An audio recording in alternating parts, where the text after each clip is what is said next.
En el nombre del Padre, del Hijo y del Espíritu Santo. Amén. Pasemos con la oración inicial del mes de María.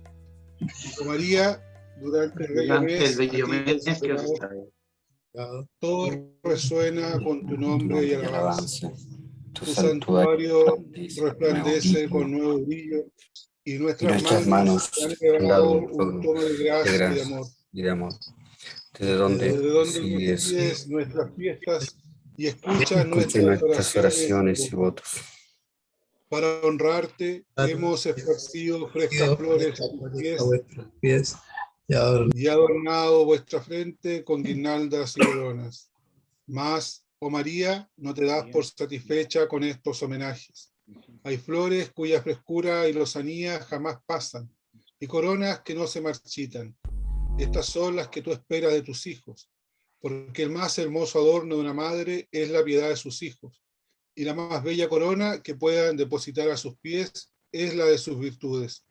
Sí, los lirios que tú nos pides son la inocencia de nuestros corazones.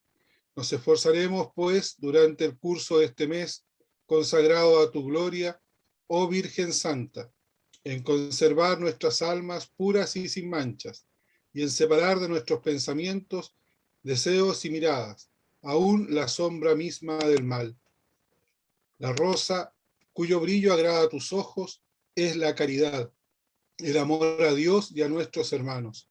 Nos amaremos, pues, los unos a los otros, como hijos de una misma familia, cuya madre eres, viviendo todos en la dulzura de una concordia fraternal.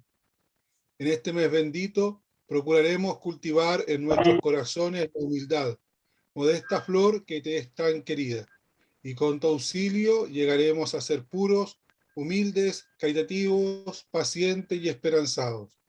Oh María, haz producir en el fondo de nuestros corazones todas estas amables virtudes, que ellas broten, florezcan y den al fin frutos de gracia para poder ser algún día dignos hijos de la más santa y de la mejor de las madres. Amén. En el nombre del Padre, del Hijo y del Espíritu Santo. Amén. Bien, antes de dar inicio a este diálogo presbiteral y dar la palabra a nuestro invitado, el Padre Emilio, desde España, queremos presentar a quien nos va a acompañar, a nuestro director de la comisión, Monseñor Fernando Ramos, a quien le cedo la palabra. Muy buenos días, saludos desde acá, desde Puerto Montt. Aquí está más fresquito que en otras latitudes, pero con mucha alegría también de poder realizar este encuentro, agradeciéndole al Padre Emilio que se haya dado el tiempo para poder conversar de estos temas, junto con un grupo de sacerdotes de distintas partes de Chile, del clero diocesano, así como también del clero religioso. Yo creo que son tiempos en que han evolucionado tan fuertemente los acontecimientos de todo tipo dentro de la iglesia, así como también en nuestro país, que a veces necesitamos darnos un tiempo de reflexión y también de compartir experiencias. Bueno, muchas bendiciones a todos. Yo voy a estar un ratito acá y después tengo que irme a otra reunión, así que le damos la palabra al Padre Edgardo para que presente a quien es el invitado de este día. Muchas bendiciones a todos. Gracias. Gracias, Monseñor. Bueno, presentar al Padre Emilio Labaniego, él es de los operarios diocesanos. En este instante está en España prestando servicio en una casa que acompaña a sacerdotes con dificultades. Padre Emilio, buenos días acá en Chile, buenas tardes allá en España, bienvenido. Muy bien. Voy a intentar ser lo más breve posible, de manera que luego haya espacio para preguntas o para el diálogo, ¿no? Porque veo que la cosa se presenta como un diálogo, ¿no? Entonces vamos a partir de ahí. Si quieren interrumpir en cualquier momento, lo pueden hacer perfectamente, ¿ok? Bueno, vamos, el tema de la charla es la espiritualidad sacerdotal. Y una primera dificultad que suele encontrarse cuando entre nosotros hablamos de espiritualidad es la pretensión de separar la parte espiritual como si fuera una parte separable de la personalidad, ¿no? Esto desde la misma Pastora Slava Bois, que habla de 4 dimensiones de la vida sacerdotal, pues muchas veces lo hemos interpretado mal, hemos entendido como si fuesen áreas. Incluso se usaba esta expresión área humana, área espiritual, área pastoral. Y hay que decir no, porque la persona no tiene áreas, sino que cada una de sus dimensiones son dimensiones de la persona que se integran todas juntas. Me gusta mucho esta perspectiva no cristiana de Gandhi. Gandhi decía que si ante la columna de números, él era contador, ¿no? Interminable de números, ante el trabajo en los arrozales, no tenemos la misma vida religiosa que en un monasterio de clausura, el mundo jamás se salvará, decía Gandhi, ¿no? ¿Te fijas cómo su visión de la espiritualidad es mucho más integradora? No hay compartimentos estancos, sino que toda la persona es tocada por la experiencia espiritual. Entonces, digamos que es un error este estilo de dirección espiritual donde se pretende aislar la parte espiritual. Entonces, la pregunta, siempre la gente cuando va a la dirección espiritual se pregunta, ¿y qué hablo con el director espiritual? ¿No? Y muchas veces esta dirección espiritual se reduce a aspectos, vamos a decir, estrictamente espirituales. Vamos a decir que encerramos la espiritualidad en la capilla, reduciendo su contenido y su valor al cumplimiento de una serie de prácticas. Y olvidamos que estas prácticas están ordenadas a un fin. ¿Ok?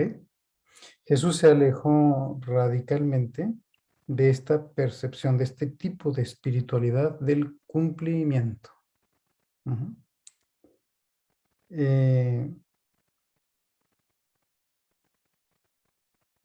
Un ejemplo típico de esta interpretación de la espiritualidad es el de la penitencia. Nadie hace penitencia por deporte, sino para conseguir una finalidad determinada. En esta orientación de la penitencia a un fin se juega el sentido saludable de cualquier práctica penitencial. Porque si no, terminamos ahí con una situación riesgosa, ¿no es cierto? Entonces, siempre la espiritualidad está ordenada a un fin. Siempre la espiritualidad implica toda la persona. Yo disfruto mucho cuando veo a los seminaristas menores.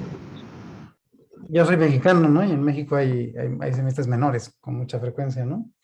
Y ellos bendicen el juego de fútbol, ¿no? Y me gusta mucho que bendigan el juego de fútbol porque al jugar llevan al campo de fútbol la espiritualidad. Entonces ellos dicen, ay Señor, que nos comportemos como hermanos, que no nos pateemos unos a otros, ¿no? Y en el fondo, quieren llevar la vida espiritual al campo de juego. ¿Te fijas? Y así pienso que cada uno de nosotros ha de llevar su vida espiritual a todos los aspectos de su vida. Los más sacrales y los más, digamos, incluso oficialmente sacros, como decir la misa, y los más profanos, ¿no? Como puede ser andar en el autobús, ¿no? Y trabajar en la mesa y dormir y la vida privada y pública, ¿no? Todo está incluido en esto que llamamos espiritualidad. Entonces, ¿cómo se puede definir la espiritualidad desde este punto de vista? Pues digamos que es vivir según principios espirituales. Y las prácticas espirituales se orientan a este fin. Es decir, ¿para qué tengo oración? Para vivir según principios espirituales. Otra manera que me gusta definirlo es cuando hablamos de la meditación. ¿Qué es la meditación? La meditación es instalar la palabra de Dios en el corazón del creyente. Es colocar ahí la palabra de Dios. quiere decir, es establecer principios espirituales que puedan regir la vida del creyente desde su interioridad, desde su corazón. Bueno, entonces, este primer concepto me parece que es muy importante, ¿no? Es decir, ¿cómo interpretar la vida espiritual en general? Como un vivir según principios espirituales. Y en el caso nuestro sacerdotal, pues según los principios sacerdotales. Que no es lo mismo la espiritualidad de un laico que de un sacerdote. Los dos son cristianos, pero este matiza su espiritualidad desde un marco de valores, que son los valores sacerdotales. Sencillito. Primer concepto, la espiritualidad incluye todo lo que la persona es. Un segundo concepto que es importante es que la espiritualidad no es una cuestión intimista, exclusivamente personal, como imposible de compartir con los demás, ¿no? En este sentido, a veces hemos tenido prácticas muy curiosas. Por ejemplo, somos tremendamente pudorosos en torno al tema de la confesión sacramental. Nuestros compañeros, por ejemplo, las personas con las que vivimos, no saben qué pasa con nuestra vida espiritual. ¿Me explico? Porque esto se guarda en un secreto tan íntimo, tan íntimo, tan íntimo, que casi no existe. No sé si me explico, ¿no? O que se supone. Pero no somos capaces de compartir la propia espiritualidad. Ustedes seguramente que acompañan a muchos matrimonios y les invitan a rezar juntos, ¿no es cierto? A compartir su vida espiritual juntos. Y yo, como sacerdote, ¿con quién comparto mi vida espiritual? ¿Cómo la interpreto? ¿Como una cuestión meramente individual, de fidelidad individual, que está muy bien, pero no es suficiente? ¿O como, vamos a decir, un servicio al pueblo de Dios? Entonces, el segundo concepto, es decir, el primero era vivir según principios espirituales, el segundo es la alteridad de la vida espiritual. La vida espiritual no es solo para mí, no es una cuestión intimista, sino que una vivencia espiritual profunda es el mejor servicio que puedo hacer al pueblo de Dios. Es para los demás. Y en ese sentido, es muy interesante observar cuando un sacerdote experimenta, por ejemplo, arrepentimiento en torno a aspectos peculiares de la vida sacerdotal. Un ejemplo que me gusta mucho es este. Pienso que lo normal es que en nuestra vida sacerdotal sintamos dolor por haber sido indiferentes ante los pobres, ante los pequeños. Por ejemplo, cuando vimos la invitación del Papa Francisco a ponernos en salida, a actuar de manera sinodal, ¿no es cierto? Digamos, en relación con los demás. Pues es una ocasión preciosa para vivir el arrepentimiento, para la confesión sacramental, donde quepan más los demás en mi vida espiritual. Donde la cosa no sea solo si yo cumplo o no cumplo, con pequeñas consignas, ¿no? O grandes, o como quieras, ¿no? Con mis compromisos, lo que sea. Sino lo más importante es que yo incluya a los demás. Y que de alguna manera, digamos, que desarrolle una sensibilidad en relación con el prójimo. Es tremendo, ¿no? Y pienso que a todos nos ha escandalizado en algún momento ver a un sacerdote que es indiferente ante los demás, que es frío y duro tratando a la gente, por ejemplo, ¿no? Dice el Papa Francisco que hace del confesionario una sala de torturas, porque las hiere a los demás, porque no tiene esta sensibilidad. ¿Te fijas? Entonces, mi espiritualidad no es solo mía, tiene como una hipoteca social. Y debe incluir al otro, considerar al otro, es para los demás. Desde aquí yo entiendo mucho mejor la consigna conciliar de cultivar la santidad sacerdotal a través del ejercicio del ministerio. Es decir, claro, el ejercicio ministerial se convierte en una parte fundamental de mi vida espiritual. Bueno, segunda punto de vista, ¿verdad? Entonces ya tenemos dos: vivir según principios espirituales, la alteridad en la vida espiritual. Una tercera línea sería la de la disponibilidad al cambio, ¿no? Jesús, cuando elogia a los publicanos y pecadores frente a los fariseos y a los maestros de la ley, lo que valora, lo que aquilata así como muy claramente, es que estos publicanos y pecadores, aunque no sean santos aparentemente, sin embargo, están dispuestos al cambio. ¿Te fijas? Son personas que se arrepienten y cambian. Y él rechaza la espiritualidad de los maestros de la ley porque se colocan en un estatuto de superioridad donde no tienen absolutamente nada que cambiar. Repite Jesús muchas veces, ¿no? Yo he venido para los enfermos, no para los sanos. Hay que leer.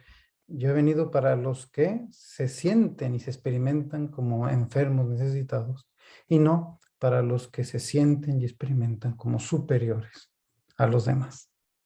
Personas que no tienen absolutamente nada que cambiar. De repente hemos rodeado este tema de la santidad, ¿no? De la santidad concretamente sacerdotal, como un camino solitario en el que yo no necesito cambiar, sino que me convierto en padre. La consigna de Jesús de no hacerse llamar maestro, padre o guía. Esta invitación también de San Agustín de ser hermano con los otros y ser, él decía, obispo para los otros, ¿no? Pero en el caso nuestro sacerdotal vale, ¿no? Es decir, que yo soy el primero que está en camino de cambiar. Soy el primero necesitado de un cambio. Experimento cambios. Y no es lo mismo mi proyecto sacerdotal en los 10 primeros años que después de la crisis de la edad intermedia, que después en otro momento. ¿Me explico, no? Sino que voy reinterpretando mi vida sacerdotal. Veo que hay una, que Katy es religiosa, ¿verdad? ¿O me equivoco? Bueno, no. Consagrada, sí. Sí, muy bien. Bueno, sí. Es que, digamos, ya que está Katy, conviene decir también, ¿no? Que los religiosos es 3/4 partes de lo mismo. Es decir, que un religioso es fundamental que viva su radicalidad en la disponibilidad al cambio. Es decir, no puede ser que tú creas que ya vives el carisma entero desde el principio y que lo único que tienes que hacer es ser fiel a lo que prometiste, ¿no? Sino que la fe consiste en un continuo reinterpretar, profundizar, ¿no? En el propio carisma que nunca se termina de desarrollar, ¿no? Por ejemplo, qué bonito es que un sacerdote de 40 años de sacerdocio esté dispuesto a aprender a ser sacerdote como si fuera uno recién ordenado. Estoy en esta disponibilidad porque sé que el carisma sacerdotal no lo desarrollo totalmente al principio, sino que esto se va desarrollando y nunca termino de desarrollarlo del todo, ¿ok? Soy persona en camino que humildemente está aprendiendo y que por eso necesita continuamente cambiar, ¿ok? Bueno, entonces ya tenemos 3 líneas, ¿no? La línea de los principios espirituales, la de la alteridad, los otros que caben en mi vida espiritual, la de la disponibilidad al cambio, una humilde aproximación, ¿no? Donde vamos caminando hacia una santificación que nunca poseemos del todo. No soy el padre, la madre espiritual, el maestro, soy siempre un discípulo en camino. Bueno, una cuarta idea sería la de la totalidad. Es decir, la vida espiritual tiende a incluir toda la persona humana que ha sido espiritualizada y divinizada por la gracia sacramental, y muy en concreto por la gracia de la ordenación, ¿no? Es decir, la ordenación no solo me faculta para presidir la Eucaristía y para confesar los pecados, ¿no? Este sería el sentido como muy ontológico, ¿no? Clásico así de la gracia de la ordenación. Pues es que la gracia de la ordenación también me faculta, por ejemplo, para lo que dice el Papa, estar cerca de los otros, dialogar con ellos, saber coordinar una comunidad, para el discernimiento. ¿Te fijas? Hay como muchos aspectos que se incluyen en esta gracia esta gracia sacramental y sacerdotal o bautismal y sacerdotal. Entonces, es importante que incluya todos los aspectos: cuerpo, mente, sensibilidad, afectividad, sexualidad, relaciones, tiempo de trabajo, tiempo de descanso, culto, compromiso social. Ponle ahí más cosas, ¿no es cierto? Porque uno se queda como muy así sorprendido cuando, por ejemplo, bueno, un ejemplo triste, ¿no? Cuando estas personas que han sido pederastas, sacerdotes pederastas, justo después de abusar de un menor, te hacen un discurso hermoso y elocuente y ferviente sobre la pureza, que uno dice, madre de Dios. Es decir, ¿cómo puede ser compatible estas dos cosas, no? Pues es precisamente por esta separación, ¿ya? Y entonces pareciera que en la vida espiritual no se incluye, por ejemplo, la afectividad. Entonces permitimos toda clase de cosas en la vida afectiva porque, y por otro lado, postulamos como una santidad que está profundamente separada de esta experiencia tan viva, tan profunda, tan humana de los afectos. ¿Se ve? No podemos estar haciendo estas divisiones, sino que la espiritualidad debe tender a tocar todos los aspectos de la personalidad. Bueno, otra línea interesante sería la de vivir el momento presente. Es decir, la vida sacerdotal no se puede interpretar como una cuestión del pasado, ¿no? Esta es la mala propaganda que nos hacen de repente por ahí en los distintos ambientes sociales, ¿no? Pareciera que todo lo que tenga que ver con el cristianismo y el sacerdocio es una cuestión del pasado. Nos gusta poner modelos del pasado. Y está bien, ¿no? Aprovechar los testimonios de santidad del pasado, pero es un gran error querer vivir la propia espiritualidad como si viviéramos en otra época, en otra realidad. Como si fuéramos sacados de un museo, ¿no? Mirando siempre al pasado. Y hay que decir, no, la vida espiritual se tiene que situar en el presente, tiene que discernir los signos de los tiempos. Y estos cambian con rapidez. Así, por ejemplo, no es lo mismo ser sacerdote, por ejemplo, yo pienso en Chile, en aquellos tiempos de la represión, ¿no? Que ser sacerdote hoy. Es una realidad totalmente distinta. Y no se puede seguir viviendo de aquello. No sé si me explico. No se puede ser sacerdote como si fuera yo el cura de Ars. Pues muy admirable el cura de Ars, es un ejemplo que considero, pero no puedo pretender imitar al cura de Ars. Y en general se observa, esto pienso que más o menos lo vemos todos en distintas coordenadas, pues se observa una cierta fuga al pasado. A veces de las generaciones más jóvenes que no encuentran como un soporte de relevancia social del propio sacerdocio, entonces pareciera que nos fugamos hacia el pasado y queremos vivir como en otra época, ¿no? A mí me hace mucha gracia la gente que se opone al concilio y que no conoció el preconcilio, entonces que quiere volver a lo de antes y no sabe ni qué era eso de antes. Porque el que lo haya vivido sabe que no era ninguna maravilla. Me explico, ¿no? Pero acá nos empeñamos en querer volver a una realidad que no conocemos. No, la espiritualidad remite siempre al momento presente. Los medios espirituales cambian cuando en nuestra vida sacerdotal en concreto, es impactada por realidades como por ejemplo el rechazo de los fieles. Una realidad como el internet que se filtra en nuestra vida privada, o como las redes sociales. Cambia la orientación de nuestra espiritualidad al pasar de una iglesia socialmente relevante a una iglesia socialmente criticada, algo que pienso que todos ustedes han vivido y están viviendo. Entonces las exigencias en mi vida espiritual son otras. Si antes era válido, ¿no?, un cierto comportamiento, hoy no lo es. Un ejemplo que me gusta mucho de mi fundador, de don Manuel Domingo Isol, él se proponía en Cuaresma, no, perdón, en verano, no tomar agua. Fíjate la mentalidad, ¿no?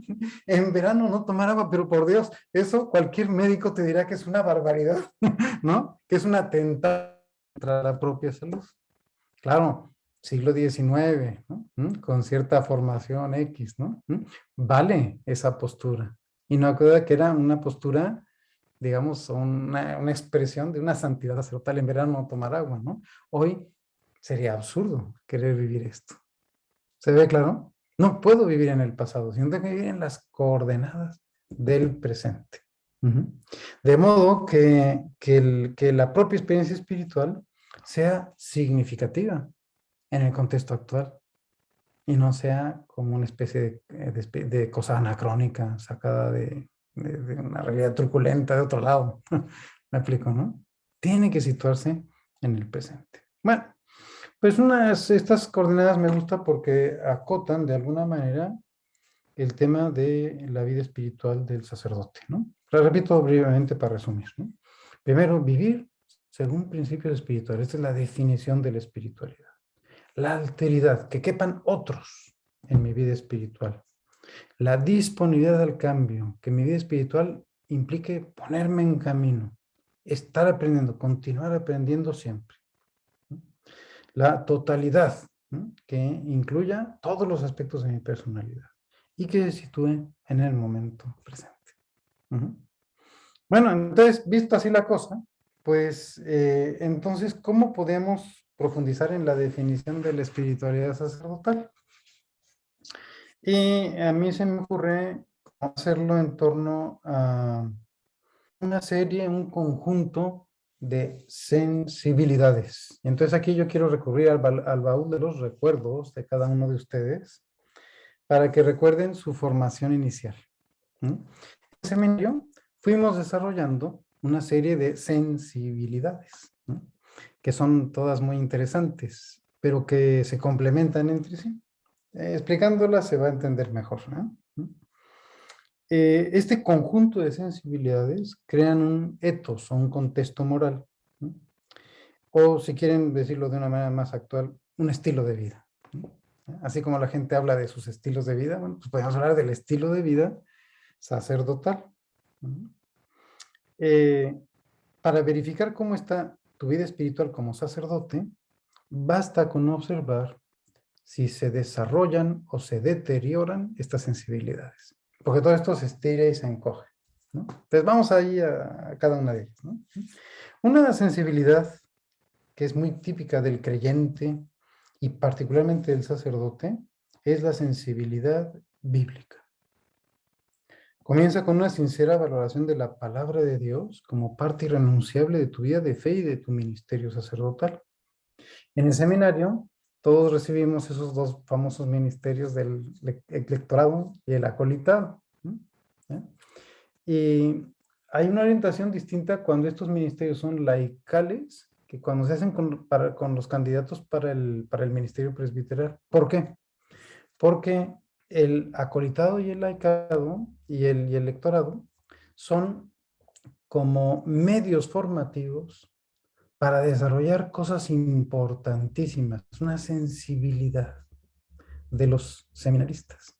Y en concreto, cuando te dan el ministerio del lectorado, se te dice que custodies la palabra de Dios, que la medites en tu corazón y que la enseñes a los demás. Y esta va a ser tarea de todos los días de los sacerdotes en el futuro. Entonces, me gusta decir esto, tú nunca dejas de ser lector. Y ese ejercicio formativo de cuando recibiste el lectorado, lo continúas haciendo todos los días, desarrollando una sensibilidad bíblica. La sensibilidad bíblica del sacerdote implica hacer un camino cotidiano hacia la palabra. Por ejemplo, a través de traducciones adecuadas y actuales. Quizá hubo traducciones muy gloriosas del pasado, pero que ya no nos valen, porque no se entienden y porque están mucho mejor otras. ¿Qué tanta crítica tengo yo al respecto, no? O comentarios adecuados, sobre todo los jóvenes, como que necesitas un comentario bíblico así como que te sirva. Pero sobre todo, alimentándote de la palabra, reservando tiempo para su lectura creyente, meditándola asiduamente, vinculando la preparación de la homilía a la meditación de la palabra. El sacerdote, decía San Juan de Ávila, que comparte con los fieles aquello que ha adherido a las entrañas. O sea, aquello que ha hecho parte de su propia experiencia. Y a todos, a los cristianos y a los sacerdotes, la meditación de la palabra se nos estira y se nos encoge, ¿no? Si de repente lo vimos con más intensidad, de repente con menos. Pero una pregunta fundamental es, si hago un camino hacia la palabra, si he desarrollado esta sensibilidad, ¿qué ha pasado con esta sensibilidad si se desarrolla o se deteriora en mi vida actual? Ahí tienes un criterio, un baremo de valoración de tu propia espiritualidad. Una espiritualidad sacerdotal es una espiritualidad en torno a la palabra de Dios.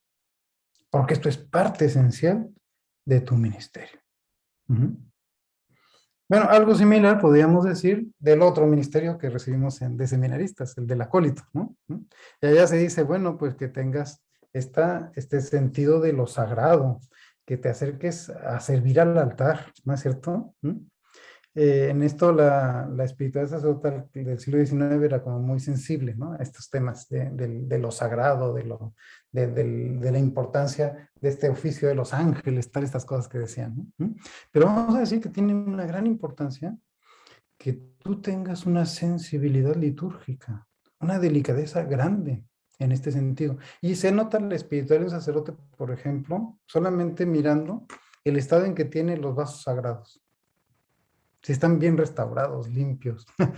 ¿Cómo tienes el sagrario? ¿No? Basta con mirar ahí. Como todos visitamos las iglesias de los demás, ¿no? Sabemos perfectamente cómo están aquí estas cosas, ¿no es cierto? Y no es solo cuestión del sacristán. El sacristán hace lo que yo le digo. ¿Me explico? Y responde a la sensibilidad del sacerdote, ¿no? Entonces, en este sentido, la delicadeza, el cuidado que tengo con estas realidades es un signo muy elocuente de la espiritualidad sacerdotal. Podríamos dar otro paso, ¿no? El modo como celebra, cómo pronuncia las oraciones. A veces es curioso cómo entre los sacerdotes la celebración de la misa es como una especie de símbolo de toda la persona. Y con alta frecuencia impostamos una cierta personalidad un poco falsa en torno a esto. No sé si conocen ustedes sacerdotes. De repente, digamos, digo que la celebración de la misa para los sacerdotes suele ser un acto simbólico. Y entonces es muy curioso cómo en la celebración de la misa de repente impostamos una personalidad. No sé si conocen sacerdotes que nada más están celebrando la misa, corren. O sea, se atropellan las palabras. ¿No es cierto? Cambian la voz. Como que no sea la cosa natural. Es como si un cantante cantara falsete. No sé si me explico. No, el cantante debe cantar con su voz natural. Hay una gran diferencia cuando sale tu voz natural y cuando sale otra cosa extraña.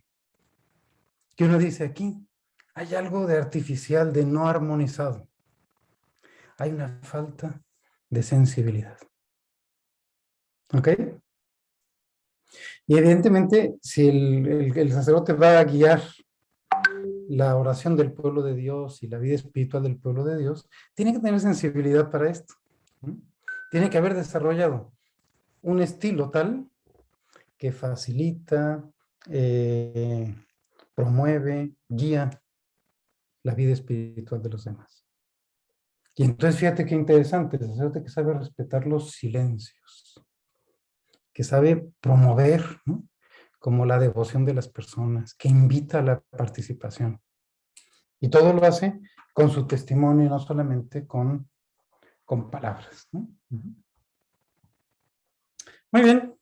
Entonces, una sensibilidad bíblica, una sensibilidad que podemos llamar litúrgica, ¿no?, una sensibilidad teológica. Nos pasamos no sé cuántos años estudiando teología, ¿no? Y un rasgo del espiritualidad sacerdotal es la cualificación teológica del propio pensamiento. sobre todo en momentos en que el sacerdote comunica su propia reflexión a la comunidad cristiana. ¿Cuál es la calidad teológica de esta comunicación? Puede ser en las homilías, pero también en la catequesis, también en clase, incluso en una conversación informal. Una persona con sensibilidad teológica sabe respetar el fundamento bíblico del pensamiento teológico, sabe recurrir a las distintas fuentes y equilibrar las verdades teológicas. También es prudente, ofreciendo al pueblo de Dios un alimento sólido y seguro, y no cualquier cosa que se me ocurra. Entonces, digamos, ¿qué clase de sensibilidad teológica tengo? De repente uno observa, ¿no?, que hay sacerdotes que con las homilías lo que hacen es más bien asumir posturas ideológicas, pero no hacen una función teológica, de formación de la mente también del pueblo de Dios que intenta comprender los misterios. ¿Ok? Entonces, muy importante en el caso nuestro, la sensibilidad teológica que se expresa en muchas maneras. Pero vamos a otros aspectos, ¿no? Por ejemplo, la sensibilidad eclesial comunitaria, ¿no? Una espiritualidad verdadera debe conducir a la comunión a los demás, creyentes y no creyentes, a todos los hombres de buena voluntad. Y cuanto más crezca la vida espiritual de un creyente, será más capaz de establecer vínculos con los demás. No me sitúo polémicamente con los otros. No rompo, no hago secta, ¿no es cierto? Sino que hago comunión. La comunión es como parte de su respiración, ¿no?, del creyente. Y esto tiene una especial relevancia en el caso de los sacerdotes, que deben ser signos de comunión y de unidad con todas las personas. Que deben sintonizar con todas las realidades, ¿no? Todavía en América Latina, pues nos vienen a la iglesia personas con bastante frecuencia, personas alejadas, por ejemplo, personas que no creen, ¿no? Y con todos ellos debo entablar una especie de vínculo de simpatía, ¿no?, por la humildad con la que me expreso, por la sensatez de mi propio pensamiento, por las actitudes que acogen a todos. Y otra vez, todo esto debe entrar en el examen de conciencia de un sacerdote. ¿Cuáles son mis actitudes ante los demás? Aquí justo en esta casa que dedicamos a ayudar a sacerdotes con dificultades, justo el último retiro, lo hacíamos sobre el examen de las actitudes sacerdotales, ¿no?, que con frecuencia no nos preocupa esto, ¿no? ¿Cuáles son mis actitudes? ¿Cómo si a mí me filmaran desde fuera? ¿Cómo me veo? ¿Qué pueden entender los demás a partir de mis actitudes? Son contrarios a esta sensibilidad el aislamiento, el refugio en una comunidad protectora, el sentido de superioridad, la soberbia, cosas que no deben entrar en la vida sacerdotal. Otra sensibilidad que ya ven cómo estas sensibilidades se entremezclan, entretejen, ¿no?, y van creando como un etos, como un conjunto muy valioso en nuestra vida, ¿no? Esta sensibilidad es la sensibilidad orante, ¿no? Antes hablamos del tema bíblico y está vinculado con la oración, pero particularmente esa sensibilidad orante. Es decir, el desarrollo de esta sensibilidad comienza por garantizar un tiempo dedicado específicamente a la oración. Cuando los apóstoles distinguen entre otro ministerio, que es más o menos el de los diáconos, ¿no?, y el ministerio propio, dicen, para dedicarnos a la oración. La oración como una parte fundamental del propio ministerio. El sacerdote distingue claramente entre oración, devociones y lectura espiritual. A mí me gusta, yo he estado de formador muchos años, ¿no? Y entonces me gusta cuando entras a la capilla de los teólogos, ¿no? Si se llevan libros a la capilla significa que no saben meditar, no saben orar. Me explico. Porque no distinguen cuál es la diferencia entre una lectura espiritual y la oración. ¿Ya? Como no sé qué hacer en la oración, me llevo libros para entretenerme, ¿no? Pero es que ese no es el punto, ¿no? ¿Ya? Pero luego, pues, el creyente va desarrollando modos de orar, la meditación, la contemplación, la alabanza, la acción de gracias. ¿No? Luego va ampliando el tiempo dedicado a la oración. Desarrolla el coloquio o conversación íntima con el Señor, tomando conciencia de que hay un modo de orar más profundo, que es cuando abro mi corazón a Dios. ¿No? Cuando meto también la parte afectiva en la oración, y no solamente la parte como intelectual. También cuando aprende a interceder por el pueblo de Dios, con este carácter sacerdotal. Cuando examina la oración y está atento al método de la oración. Bueno, dicho en 2 palabras, ¿verdad? Porque esto da para mucho, ¿no? Pero vamos a dejarlo así, en el desarrollo de la sensibilidad orante. Y siempre la pregunta, ¿mi sensibilidad orante se ha desarrollado? ¿Se ha deteriorado? Si quieres, pon los últimos 5 años. En los últimos 5 años, ¿qué ha pasado con mi sensibilidad orante? Bueno, otro aspecto es la sensibilidad sociopolítica. El ministerio sacerdotal implica una dimensión social y política que es de primera importancia, que es esencial. No podemos pretender animar el compromiso social y político de los laicos o de los religiosos si no tenemos como parte nuclear de nuestra misma fe y de nuestro sacerdocio este compromiso social y político. El sacerdote es sensible ante las necesidades de los pobres, mantiene una relación personal con ellos, desarrolla habilidades en la escucha de estas situaciones. Palabras del Papa Francisco, tocando la carne sufriente de Cristo en el pueblo. Es a través de su sensibilidad ante el clamor de los pobres, como fortalece su unión personal con Dios, que es misericordioso y cercano. No hay ruptura entre estas 2 realidades, ¿no es cierto? Por un lado, la parte espiritual, bíblica, oracional, litúrgica, pero por otro lado, o sea, esto no se opone, sino que se complementa y se nutre con una sensibilidad social, caritativa, cercana a los más pequeños. Realidades que son como 2 caras de una moneda. Y si falta una cara, pues muy probablemente la otra esté ahí como falseada. 2 sensibilidades más, para no cansarles, ¿no? Una, estética. Es notorio cuando el sacerdote ha desarrollado una sensibilidad estética indispensable, por ejemplo, para presidir la liturgia, para coordinar la vida comunitaria o para relacionarse simplemente con los demás. En parte es tener buena educación, pero también cultivar la delicadeza que corresponde al trato con las personas, ¿no? Un aspecto en el que siempre me gustó formar a los seminaristas de las últimas etapas es en el trato con las mujeres, el trato con las religiosas, el trato con los pobres, el trato con los compañeros en el presbiterio, con el obispo, ¿no? Es decir, que sea persona capaz de matizar y de hacerse cada vez más consciente de la importancia que tiene la experiencia estética en la evangelización.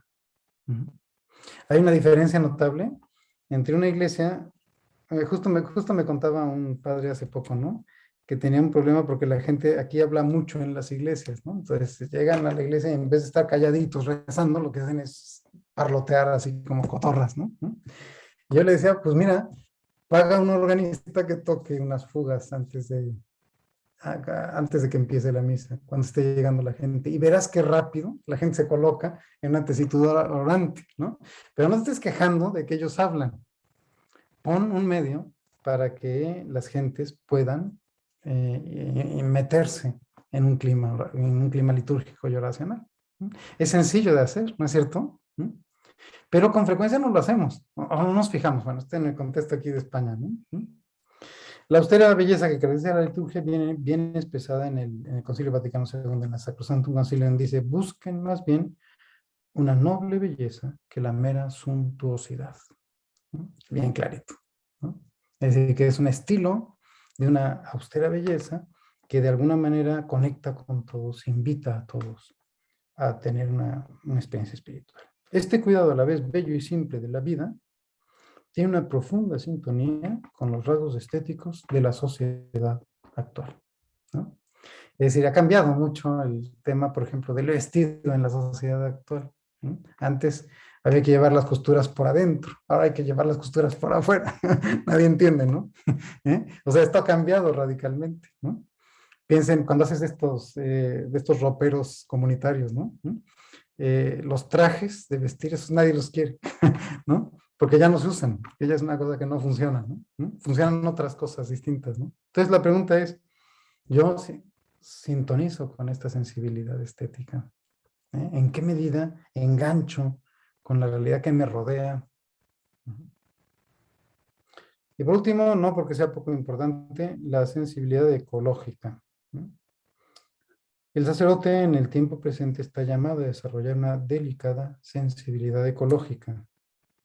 Por un lado es poner los medios para el cuidado y el disfrute de la creación, pero también percibir los efectos que el deterioro ecológico tiene en el caminar de los pueblos y en la experiencia vital de las personas, como lo ha señalado tan insistentemente el Papa Francisco, ¿no?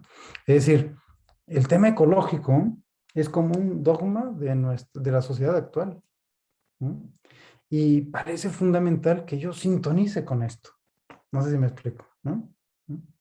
Así como hay realidades culturales que son como contrarias a la vida de la fe y al propio ministerio sacerdotal, hay otras que no, hay otras que hay que asumir desde mi vida de fe y desde mi ministerio sacerdotal, ¿no? Un ejemplo que me gusta mucho es el del deporte, ¿no? Hoy parece que el deporte pues se ha multiplicado, ¿no es cierto? Todo el mundo hace deporte, ¿no? Y los sacerdotes. ¿Cuál es el estado de nuestra salud? Este cuidado de nuestra salud no tendrá un sentido profundamente evangelizador de la cultura. Sobre todo cuando hay descuidos notables en nuestra salud y continuamos teniendo las mismas enfermedades de toda la vida. ¿Eh? Me explico. ¿Esto evangeliza o es un estorbo para la evangelización? Y había que hacerse un buen examen de conciencia sobre esto. Pero no te digo también sobre otras cosas. Dije antes, el disfrute de la creación. ¿Qué tanto los sacerdotes tenemos esta sensibilidad y sabemos disfrutar de la creación? Me decía un adorador nocturno, que era campesino, ¿no? Decía él que cuando salía de la adoración tenía más deseos de contemplar las estrellas. Hace un vínculo profundo, ¿no? Entre el tema ecológico y el tema del disfrute de la creación y su vida espiritual.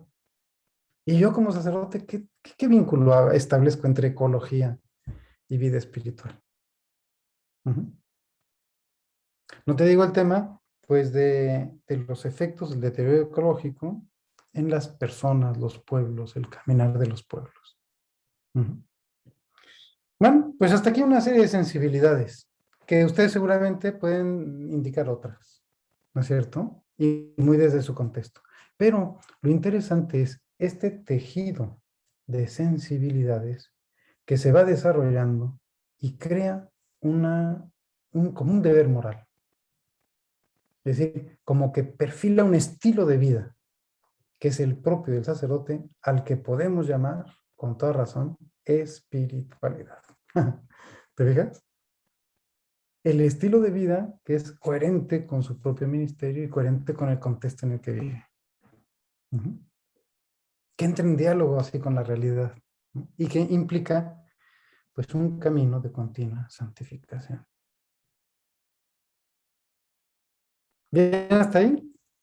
Bueno, hemos hecho dos cosas muy sencillitas, ¿no? Que era, la primera, intentar definir como las coordenadas de la espiritualidad y luego en un segundo momento ir perfilando las sensibilidades que se van tejiendo, como para decir, estos son los contenidos fundamentales, ¿no? de la vida espiritual. Ya viste que no se trata solo de rezar el breviario, está muy bien rezar el breviario, no se trata solo de tener devociones, no, sino que son más cosas. La espiritualidad incluye muchas más cosas, ¿no?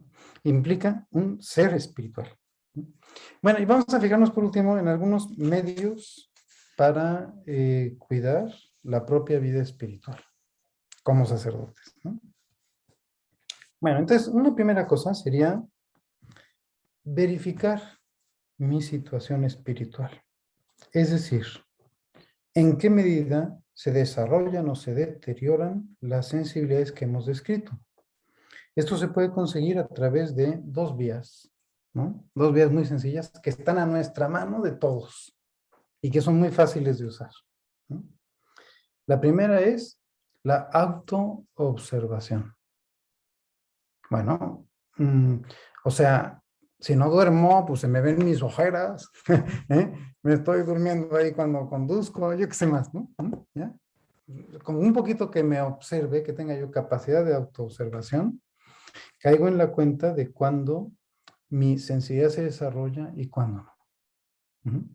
Entonces, esta capacidad de observarme, que diríamos clásicamente, de examinar, no solo la conciencia, sino los comportamientos, las actitudes, los pensamientos, ¿no es cierto?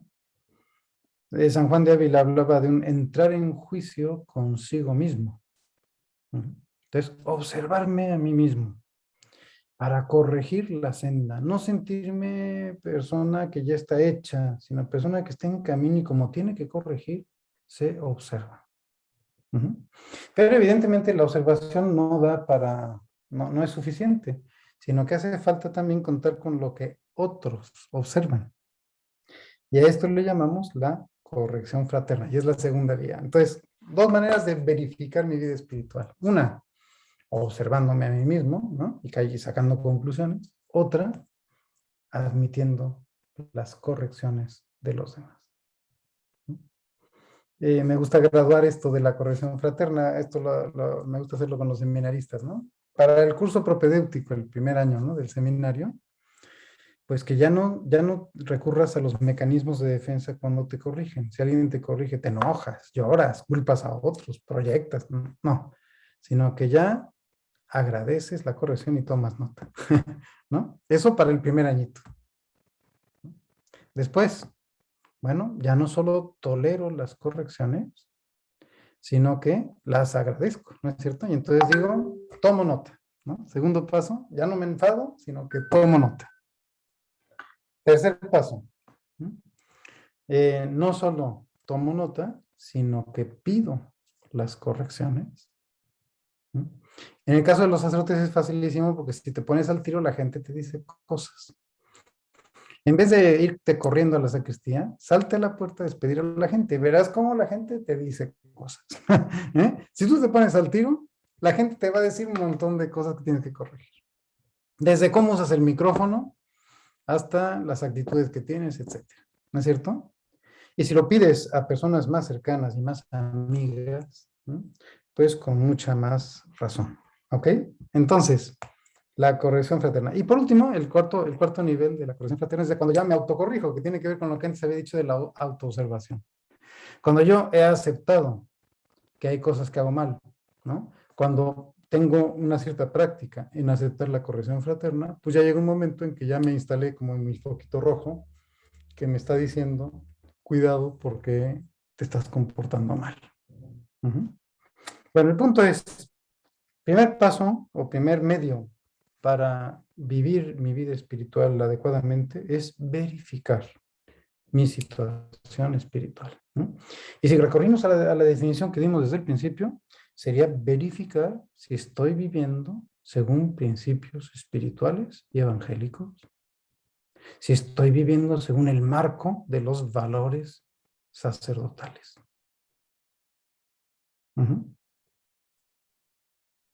Y es muy bonito cuando un sacerdote es reconocido como tal en ámbitos que no son precisamente eclesiales. Por ejemplo, yo qué sé, en un hospital público.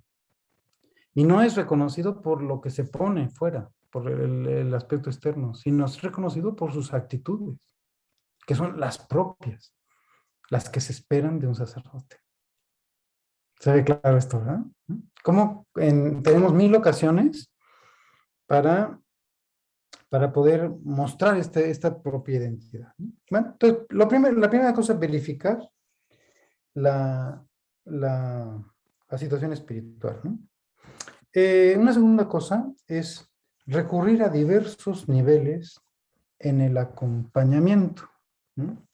La autoobservación y los datos que vienen de la corrección fraterna requieren un cierto procesamiento. Son realidades que no se digieren fácilmente, sino que hay que compartirlas con alguien, ¿no? La pretensión de caminar solo es una pretensión orgullosa, falsa, que demuestra que no hay una adecuada espiritualidad. La verdadera espiritualidad implica el acompañamiento, ¿no?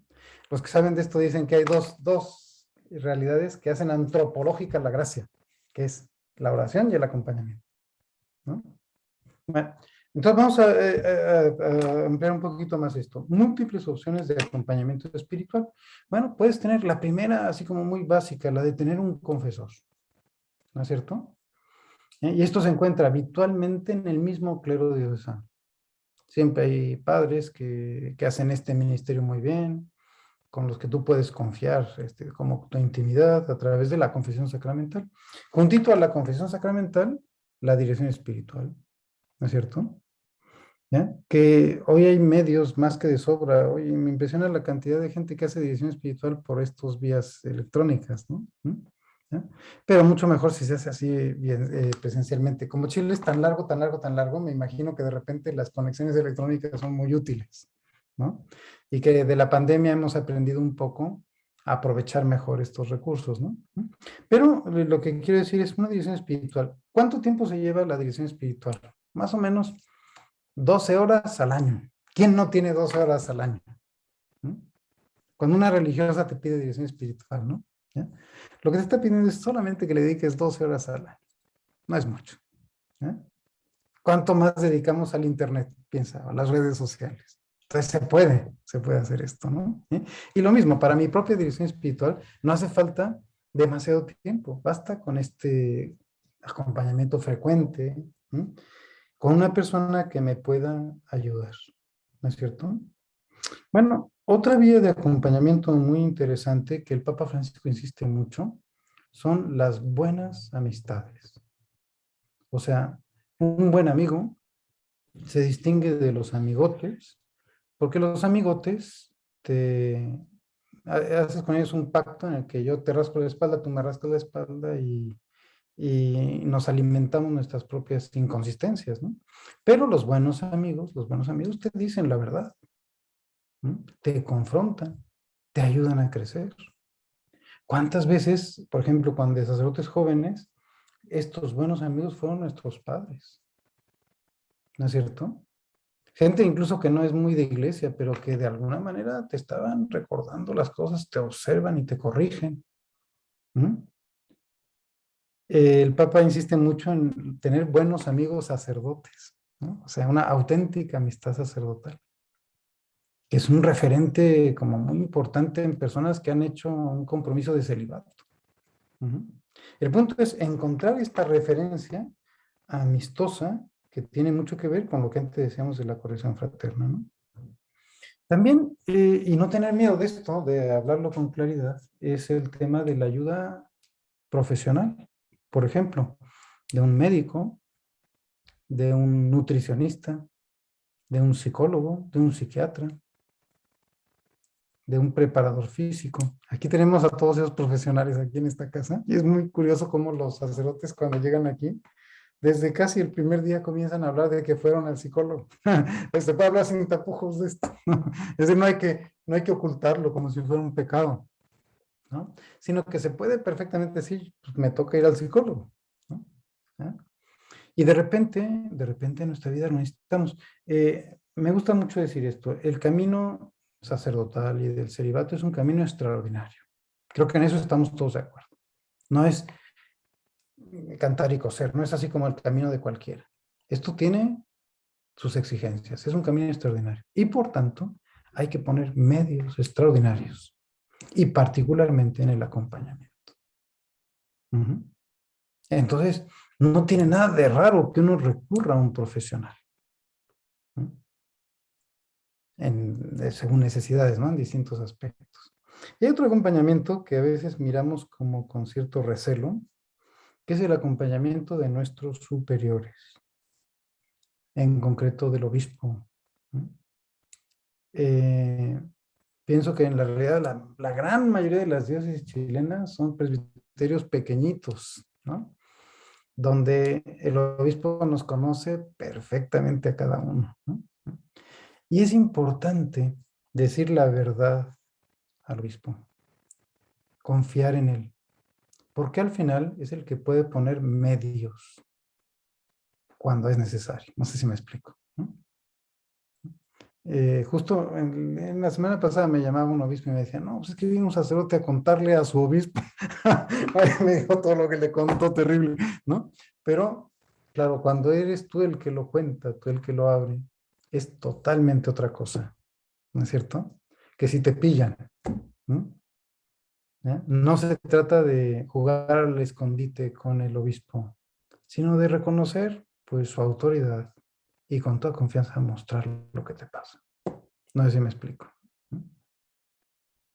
Claro, en todos estos acompañamientos hace falta hacer un proceso, hace falta ejercitarlo. Desde el seminario aprendimos a hacer esto con los formadores, con los directores espirituales. ¿No? Pero en el momento presente y en la formación permanente también se hace necesario. Entonces, múltiples opciones de acompañamiento espiritual, ¿no?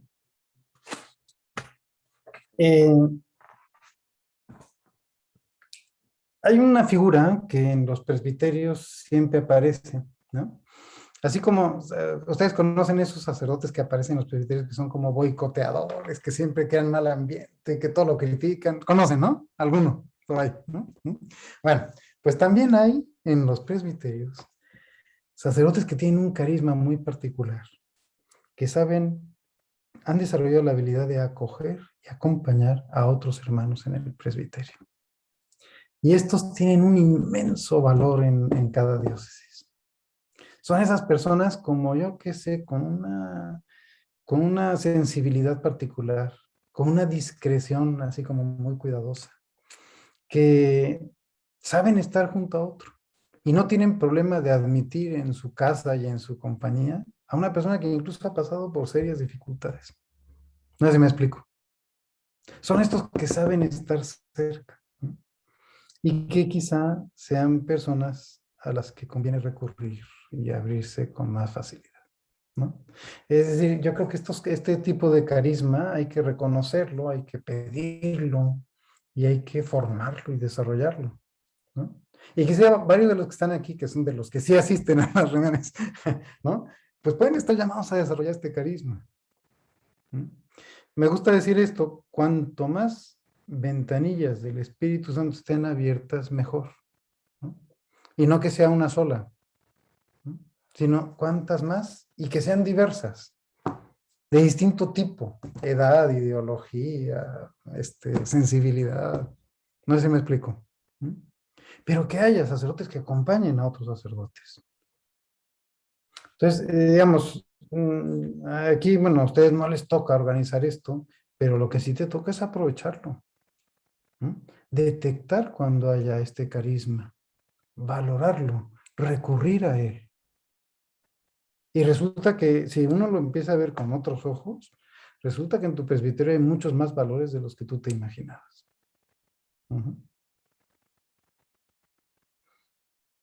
Bueno, un punto muy clásico, pero pienso que puede ser interesante, es los momentos de revisión de vida y la metodología del proyecto. Es decir, con mucha frecuencia, el proyecto de vida y el proyecto sacerdotal se presenta como una cosa teórica, como muy lejana a nuestra realidad. Y me gusta compararlo con el proyecto que hacen los arquitectos, que es unos dibujos muy finos ahí que hacen los arquitectos, que al final no se construyen. ¿Qué es lo que realmente se construye?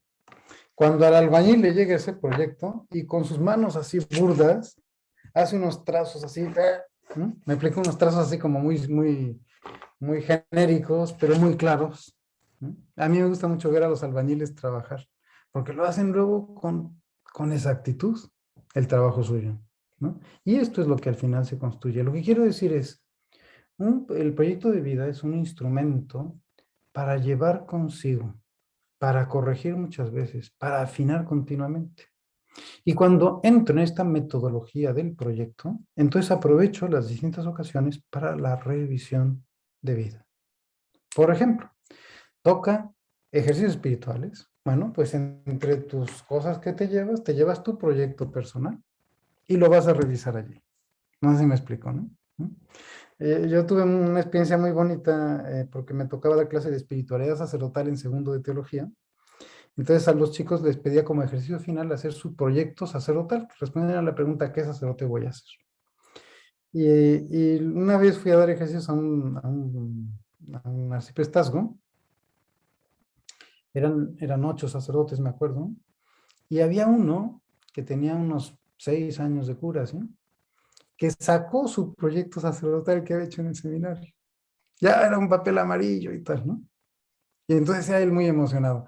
Bueno, pues de esto he hecho como solo el 20%, pero aquí está mi proyecto sacerdotal que sigo manteniendo en pie y que lo traigo siempre a mis retiros. ¿Te fijas? Como el albañil que lleva aquel proyecto y lo marca y lo corrige. ¿Por qué? Porque está en un continuo camino de santificación. ¿Te fijas la importancia de esta metodología, no? Que pienso que todos más o menos hemos aprendido, muchas veces hemos aprendido mal, ¿no? Pero que aparece aquí como con todo su valor. Proyecto de vida, revisión de vida. ¿No? Y por último, pues la atención a las crisis y dificultades, ¿no? Es decir, todas las personas pasamos por momentos más críticos, más difíciles, vivimos contradicciones personales y es fundamental pedir ayuda cuando pasamos por estas situaciones. Cuando se hizo la ratio fundamental, es este documento para la formación, aparecía ahí una lista, ¿no? Y la sola lista es muy aleccionadora, es decir, te hace ver que son realidades que todos vivimos más o menos, ¿no? Por ejemplo, la experiencia de la propia debilidad, el riesgo de sentirse funcionarios de lo sagrado, de acostumbrarnos demasiado a estas cosas, el reto de la cultura contemporánea, la atracción del poder y la riqueza, el desafío del celibato. ¿Quién no vive el celibato con ciertas dificultades? La entrega total al propio ministerio. Un síntoma que aparece muy claro de una cierta crisis sacerdotal consiste en ausentarse de las reuniones sacerdotales, ¿no? Aquí, bueno, pues ustedes saben, ¿no? De repente, fulanito no viene una vez, y no viene otra vez, y no viene otra vez, y ya comenzamos a hacernos una pregunta, ¿no? ¿Ya? Entonces, observar mi modo de participar en las reuniones. Observar cómo participan los prójimos. Y saber a tiempo tender o abrir una puerta, tender una mano a la persona que pasa por crisis y dificultades. ¿Te fijas? Este humildísimo servicio, muy concretito, ¿no? Lo pueden hacer sobre todo los que están cerca.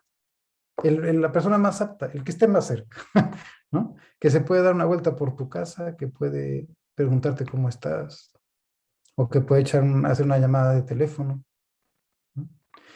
Tenemos mucho el hábito de... Aquí los sacerdotes que vienen a esta casa, que vienen por dificultades más serias, vienen marcados por dos experiencias, la soledad y la difamación en el presbiterio. Vienen heridos por sus presbiterios. Y urgen otros sacerdotes que sean capaces de acercarse, de actuar en medio de situaciones, ¿no? Y la mejor manera de hacerlo es afrontando las propias debilidades. Cuando uno afronta su debilidad, luego es capaz de acercarse a otro en su debilidad.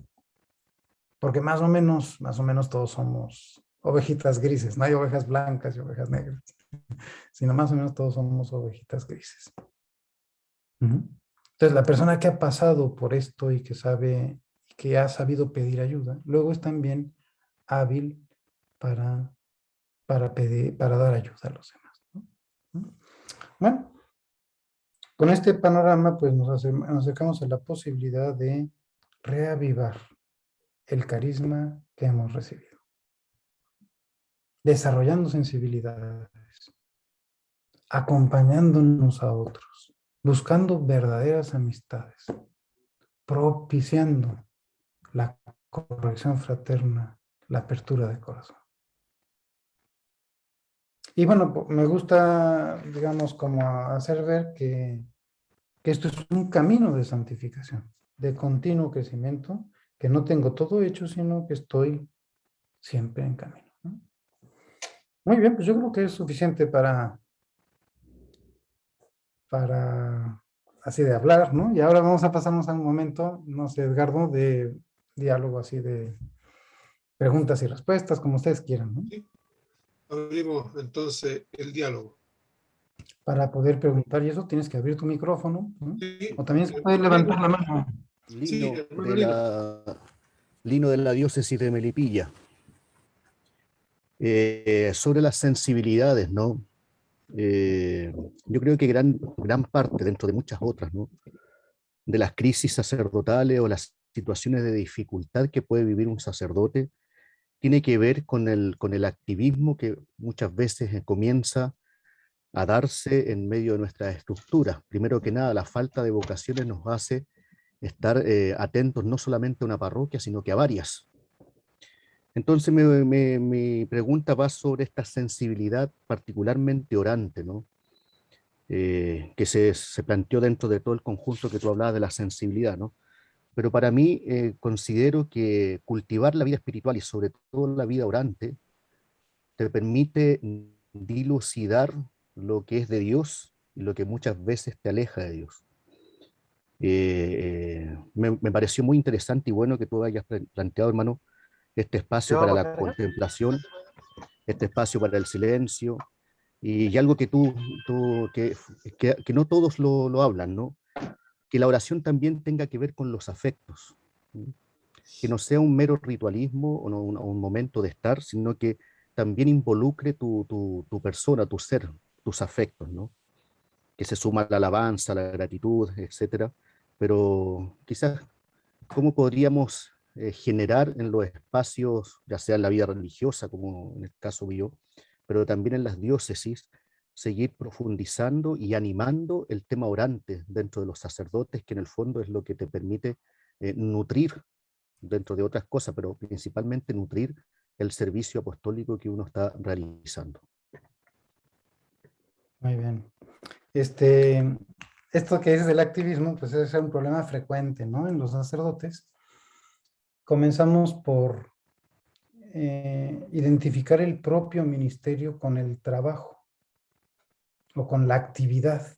Si tú le preguntas a un seminarista, ¿qué haces en el apostolado? Pues dices, pues esto y esto y esto y esto y esto, ¿no? ¿Tienes oración en el apostolado? No, no da tiempo, ¿no? Es la respuesta normalita de un seminarista, te dicen, no da tiempo, ¿no? ¿Por qué? Porque estoy de apostolado, ¿no? Como si el apostolado fuese una actividad desaforada, en la que no hay lugar para el discernimiento.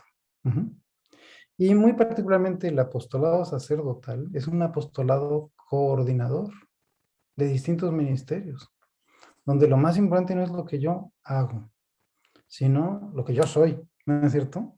Y en medio de ello, lo que hago fluye de lo que soy. Es bastante frecuente que en el plan de vida aparezca sobre todo la actividad. Y la peor situación es cuando quiero encontrar en la actividad la fuente de la propia identidad, ¿no? Se parece un poco al que busca la identidad en los aspectos externos, el que cree que porque se pone el clergyman tiene identidad sacerdotal. Es una confusión, ¿no? Es decir, está bien usar el clergyman, no me la pongo, ¿no? Pero eso no me va a dar identidad. Pues lo mismo pasa con la actividad. Es decir, cuando yo considero que en la actividad voy a encontrar la identidad. Y entonces nos hacemos una estructura de personalidad semejante a la de los artistas. Dicen que los artistas viven de aplausos, ¿eh? Y yo digo, los sacerdotes no, no vivimos de aplausos, ¿no? Y la pandemia pienso que nos ha enseñado bien a calibrar esto, que no hay que vivir de aplausos, que hay que vivir de otras cosas, ¿no? ¿Qué pasa con la actividad y el estrés, ¿no? Esto creo que siempre es interesante. Es decir, culpamos al trabajo de nuestro estrés, ¿no? Y hay que decir que la relación entre trabajo y estrés no es inmediata, ¿no? Es decir, hace falta un mínimo de estrés, que es una tensión interior hacia un fin, ¿no? Para poder trabajar. Los adolescentes que no quieren trabajar en nada, ¿no? Les falta estrés. Y por eso el estrés es sano. El problema es cuando el estrés es excesivo, ¿no es cierto? Y comienza la actividad a ser un peso en la personalidad. Tengo que hacer esto, tengo que cumplir con esto, ¿no? Y llega un momento en que se transforma en depresión, en ansiedad, ya problemas más gordos, ¿no? Pero el punto interesante es este: no nos mata la actividad. Lo que nos mata es el modo como yo gestiono la actividad, que es diferente. Y tiene que ver con lo que decía antes. Si yo quiero encontrar identidad en la actividad, va a ser muy difícil. Esto va a resultar agotador. Porque la actividad debe fluir de lo que soy, ¿no? Luego solemos pensar que nos matan las relaciones. Dicen, no, no me mata la actividad, me matan las relaciones con los demás. Y hay que decir, no, porque lo que te mata es tu modo de gestionar las relaciones. Entonces el problema fundamental es cómo yo gestiono las cosas. Y lo bueno es que yo tengo el remedio para esto. Ni el trabajo ni las relaciones nos mata. Lo que nos mata es nuestro modo de gestionarlo. ¿Ok? Y si se trata, como tú decías, de una vida sacerdotal y espiritual, pues el referente orante y discernidor es básico para gestionar bien la actividad y las relaciones. Fernando tiene pedida la palabra. Sí, Fernando por acá, de la diócesis también de Melipilla. Padre, primero que todo agradecerle la exposición, me pareció muy lúcido para nuestra vida. Yo solamente quisiera como acentuar un punto, y no sé si una pregunta, pero bueno, en fin, ahí saldrá. Yo quisiera acentuar lo que usted expuso al principio de nuestra vida espiritual, que no está fragmentada de nuestra vida humana. O sea, yo estoy completamente de acuerdo, la espiritualidad engloba todo nuestro ser, nuestra humanidad y sobre todo nuestro afecto, que a veces lo podemos fragmentar, ¿verdad? Nuestra vida espiritual como alejada de nuestra vida humana, de nuestro cansancio, de lo que nos ocurre diariamente, ¿verdad? De nuestras propias contradicciones. Entonces, me parece súper interesante como amplificar la mirada, que no está la vida espiritual, engloba una unicidad en toda nuestra vida humana, no es fragmentaria. Y sobre eso, a mí no siempre, pero la verdad tengo como una pregunta, pero ¿cómo salir del rol, verdad? O sea, ¿cómo generar espacios más humanos en la vida sacerdotal?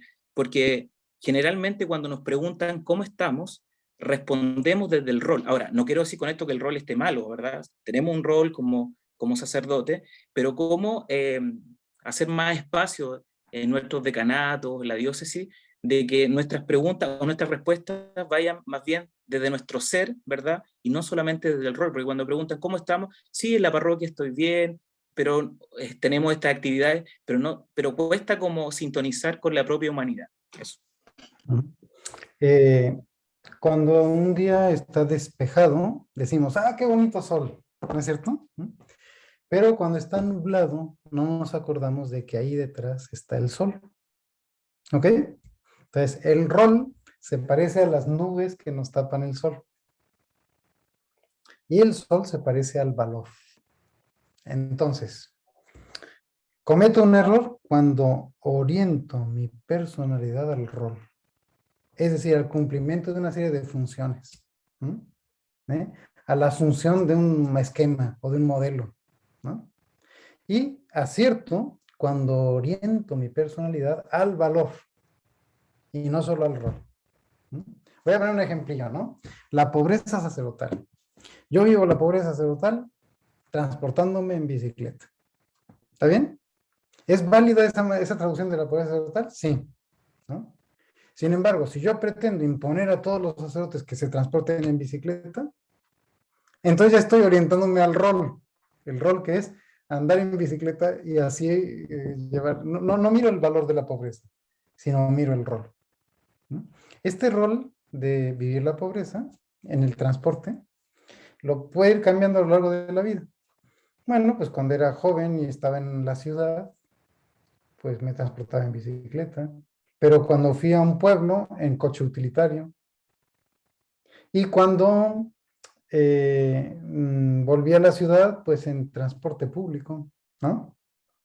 Y cuando me hice mayor, incluso en un coche con un chofer que me lleve, ¿no es cierto? Y en todos estos modos estoy viviendo la pobreza. ¿Te fijas la diferencia entre la orientación al valor y la orientación al rol, ¿no?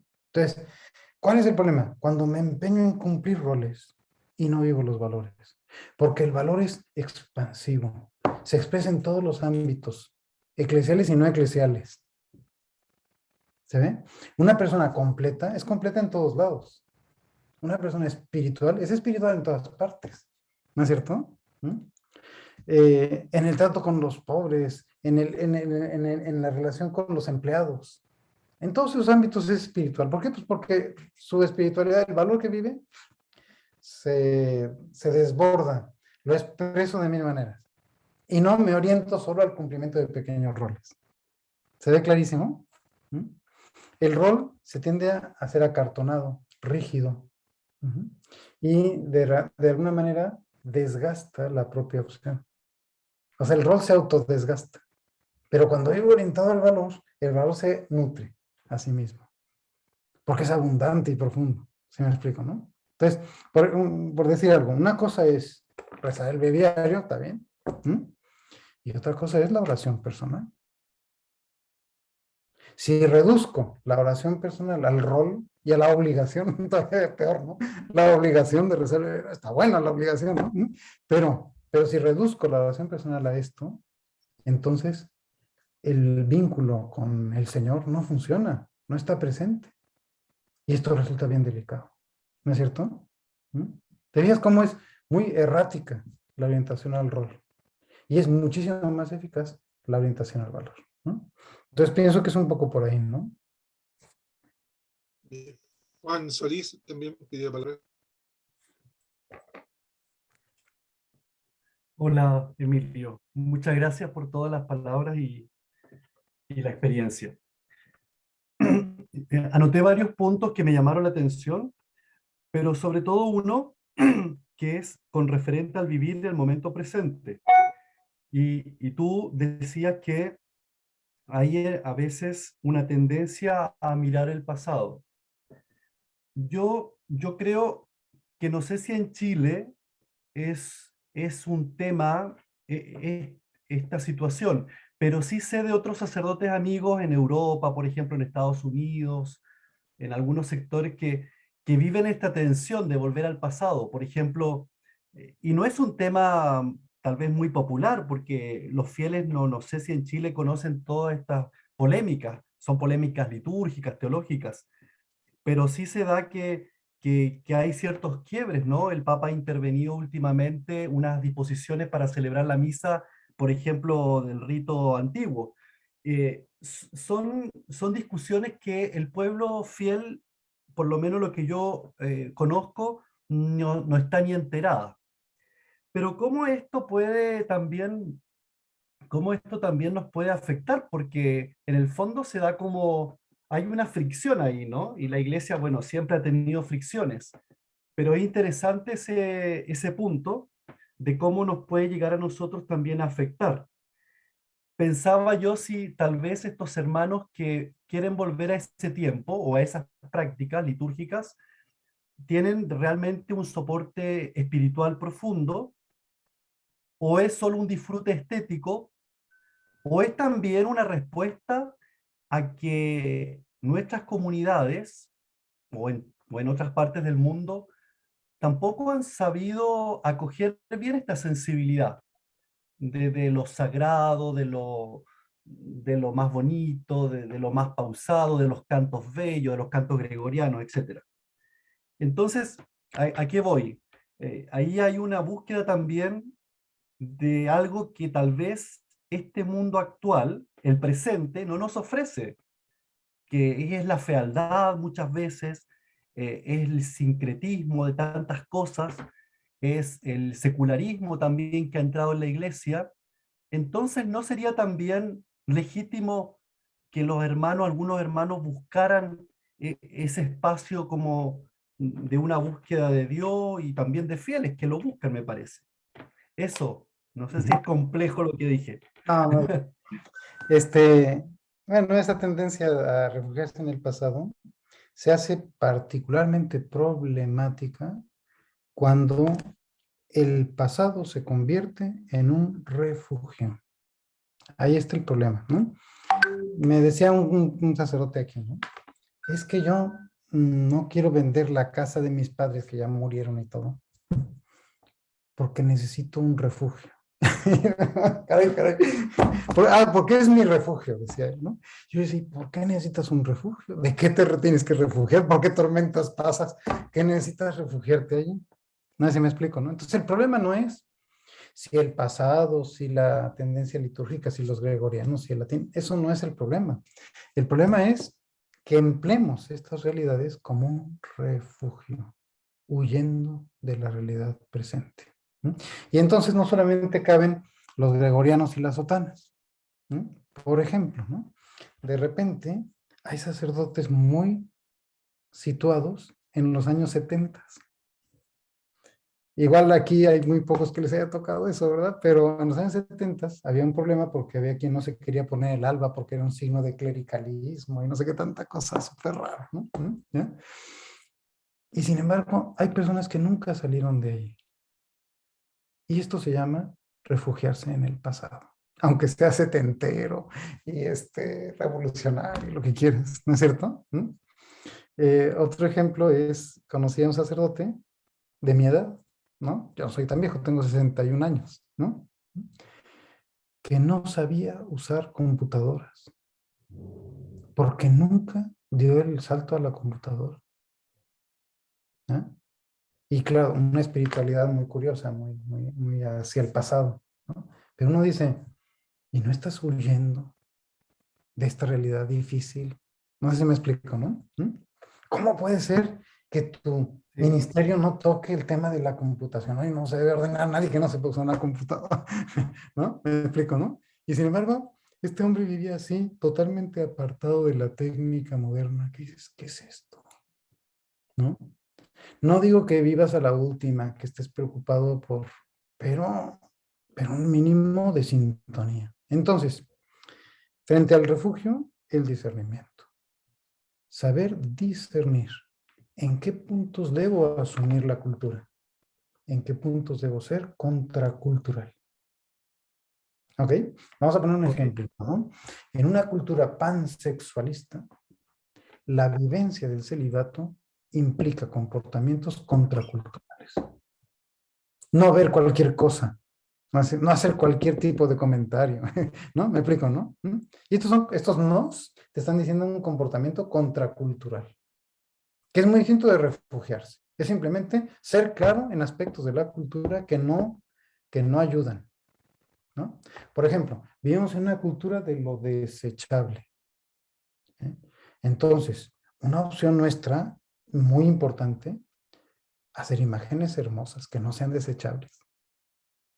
Y no imágenes chinas de plástico. ¿Sí me explico, no? Por decir algo, esos rosarios de plástico que a mí me dan náuseas, ¿no? Se ve, ¿no? O sea, fíjate que hay que discernir. Igual, pero hay que discernir también en positivo. Es decir, ¿qué aspectos de la cultura debemos rescatar? Antes puse el aspecto del deporte, el aspecto de la simplicidad estética, ¿no? El aspecto del respeto a la pluralidad, el tema de la ecología. Son valores de nuestra cultura actual y que es urgente que rescatemos desde el ministerio presbiteral, ¿no? Incluso que estos podemos hacerlos sentir como hogar. No sé si me explico. Yo encuentro un hogar en un ambiente ecológico adecuado. Yo encuentro un hogar, por ejemplo, en el rescate de una simplicidad estética. Y no solo yo, sino toda la gente, ¿no? En la capacidad de alteridad y de acogida de los diferentes. Entonces, no solamente no funciona como refugio, sino funciona como un hogar, que es otra cosa mucho más profunda, ¿no? Entonces, aquí, entonces, la clave es el discernimiento, ¿no? Por otro lado, saber buscar el equilibrio. Cuando hablaba de la parte teológica, decía, el equilibrio de las verdades teológicas, ¿no? No se pueden hacer afirmaciones sacadas de tiesto que no están bien equilibradas, ¿no? Por ejemplo, aquí un padre me hizo una homilía sobre Jesús, ¿no? Y era que Jesús no, él dijo, Jesús nunca expresaba los sentimientos. ¿Qué es esto? ¿De dónde te lo sacas? ¿No? Sí me explico, ¿no? Es una visión trasnochada, ¿no? De las cosas, ¿no? Bueno, lo que quiero decir es, de repente podemos hacer formulaciones y adquirir estilos de vida que no sintonizan para nada con el presente. Y eso no funciona. Tengo que ser ciudadano de este mundo presente. Ahí el diálogo y el discernimiento, ¿no? No, ahí es que el equilibrio, ¿no? Es que estaba en el equilibrio. El equilibrio. Pues muy bien, latín y sotana. Y también pantalones vaqueros y misión juvenil y no sé qué más. No están peleadas una cosa con la otra, ¿no? Yo los últimos 6 años estuve trabajando en el Vaticano. Iba clericalizado todos los días porque ahí hay que seguir así, ¿no? No se puede de otro modo, ¿ya? Y esto no me quita libertad, ¿no es cierto? Para también vivir otras realidades, ¿no? Y uno poder, por ejemplo, por decir algo en el seminario, ¿no? Enseñar los cantos gregorianos. Y enseñar los cantos de la liberación que son tan bonitos. Y una cosa no está peleada con la otra, ¿no? Me gustó mucho cuando salió esto de la misa en latín y tal, ¿no? Entonces fui a un seminario donde decían los chicos, bueno, ahora vamos a rezar el Padre Nuestro en lengua latina, ¿no? Muy bien, pues en lengua latina. Y al día siguiente decían, y ahora vamos a rezar el Padre Nuestro en lengua maya. Entonces, ¿qué estaban haciendo estos chicos? De una manera muy natural. Un equilibrio, ¿no es cierto? Vale. Está bonito lo de latín, y la misa de ángeles, todo eso. Muy bien. Y vamos a buscar el equilibrio, ¿no? No el desequilibrio. No es solo esto en contraposición con otro. No, vamos a integrar. Y si esto es parte de nuestra cultura y concretamente de la cultura eclesial, es mi deber integrarlo. ¿Se ve, no? Ok, gracias. Gracias. Pedro Gómez. Bueno, buenas tardes ya, por la hora. Hola. Pedro Gómez de la Arquidiócesis de Concepción. Saludar a todos los hermanos, especialmente al padre Emilio que nos ha dado este tema. Muchas gracias, padre. Me llamó la atención, bueno, excelente la ponencia en general, pero me llamó la atención y lo ha reforzado recientemente el tema ecológico, ya esa sensibilidad ecológica. Me ha causado mucho agrado. Solamente quería yo hacer como un aporte y destacar que el Papa Francisco ha también colocado, podríamos llamarlo así, como organizado un nuevo tiempo litúrgico, ya que el tiempo de la creación, desde el 1 de septiembre al 4 de octubre, que es el día de San Francisco de Asís, y quizás también junto con nosotros poder profundizar más en esta área, en esta dimensión, y que tiene que ver también con el diálogo con la cultura, poder ayudar a nuestros hermanos, a nuestras comunidades también para poder quizás generar algunos signos o gestos en particular en ese tiempo, ¿ya? Que no tiene color especial, pero que nos invita a reforzar y también poder conectar con la realidad y de algo que es tan sensible para el mundo en esta época. Así que eso quería solamente como comentar. Buenas tardes. También me quería agradecerle lo que nos ha llevado a profundizar en esta mañana y no sé si será un aporte o tipo de pregunta, pero cuando hablamos de sensibilidad, uno suele o tiene la tendencia a identificarlo más bien con la emocionalidad. Y, ¿cierto? Ahí, y los seres humanos, antropológicamente somos seres, ¿cierto?, con sensibilidad, con emociones, pero lo más característico es la racionalidad. Entonces, en este esquema, ¿cierto?, de buscar la sensibilidad, yo lo meditaba así diciendo, no solo quedarnos con lo que, ¿cierto?, de alguna manera nos relaciona con las emociones, sino que también buscar la racionalidad de esto. Y ahí fue donde me quedó claro el tema del equilibrio y dónde va el discernimiento. Porque el discernimiento, ¿cierto?, pareciera ser también una función que se hace desde la racionalidad, pero integrando todo lo que es el ser humano. Y creo que esto nos puede ayudar bastante en el sentido de, para poder ir viendo y verificar en qué estado está nuestra espiritualidad, para verificar, ¿cierto?, todas estas cosas que usted aquí nos ha planteado. Sí, la sensibilidad dice o se refiere a los sentidos. Y los sentidos son los 5 sentidos. Entonces tiene como varios niveles. Cuando yo soy sensible, soy perceptivo, percibo los datos de los sentidos. Entonces, por ejemplo, percibo el dolor de un penitente, por decir algo, esto es muy sacerdotal, ¿no? Sintonizo con este dolor porque lo percibo, ¿no? Entonces hay una parte perceptiva, pero luego hay otro dinamismo de comprensión. Lo que percibo lo comprendo y mi comprensión me lleva a percibir mejor. Cuando, por ejemplo, sé que es el dolor de los pecados y he estudiado esto con claridad, capto mucho mejor el dolor de un penitente. ¿Sí me explico, no? Entonces no está peleada la parte racional con la parte perceptiva. Yo capto, a la vez entiendo. Pero además tiene que ver con los afectos, porque yo siento con el otro. No es solo que capte el dolor de sus pecados, es que sintonizo con ello, es que padezco con él, ¿no es cierto? Y esto está implicando los afectos, pero también la práctica. No cabe duda que lo que hace a un buen confesor es la práctica de la confesión. De modo que no solo está comprendida la razón, ni solo los afectos, ni solo la habilidad práctica, ni solo la percepción, sino que la sensibilidad se desarrolla de una manera que se dice holística, es decir, implicando todas las facultades de la persona.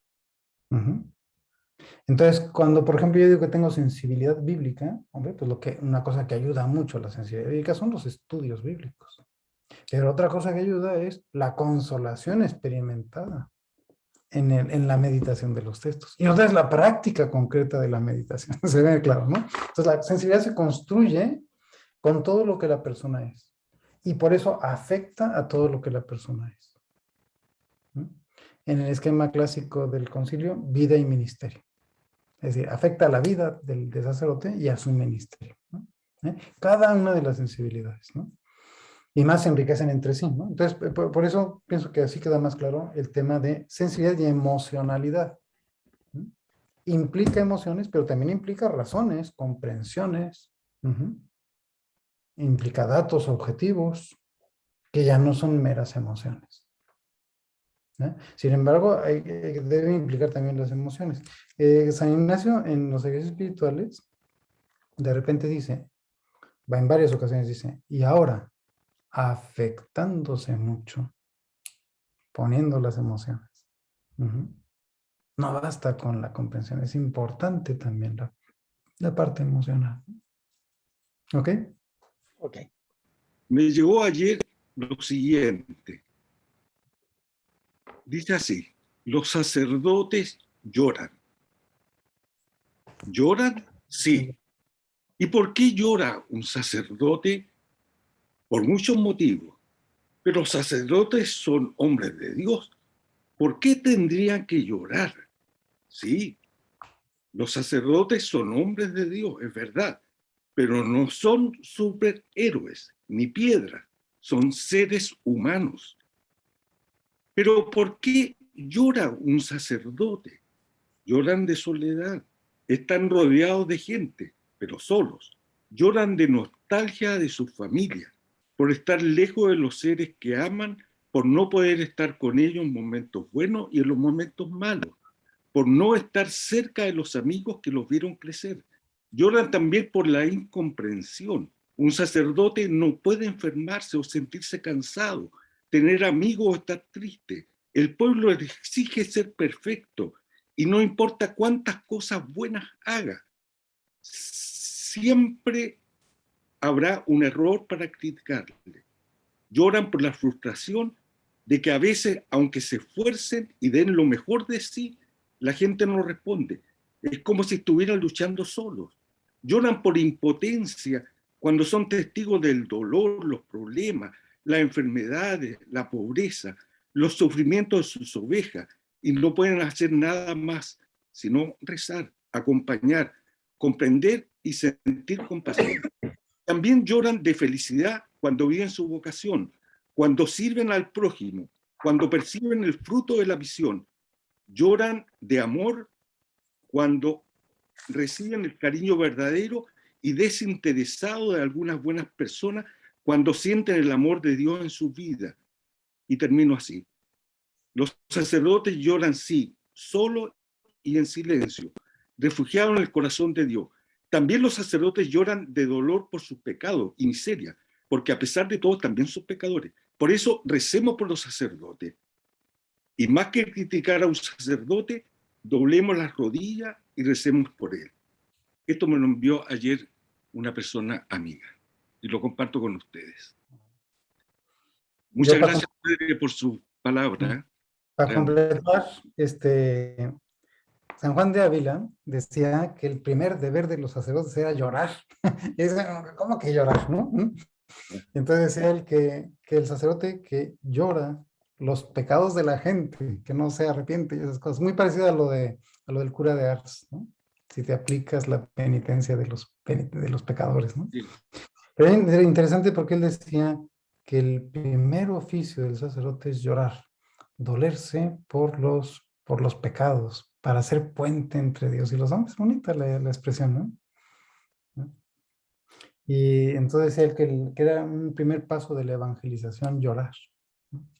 Sí, solo una pregunta para el padre Emilio. ¿Su congregación tiene como finalidad atender a los sacerdotes?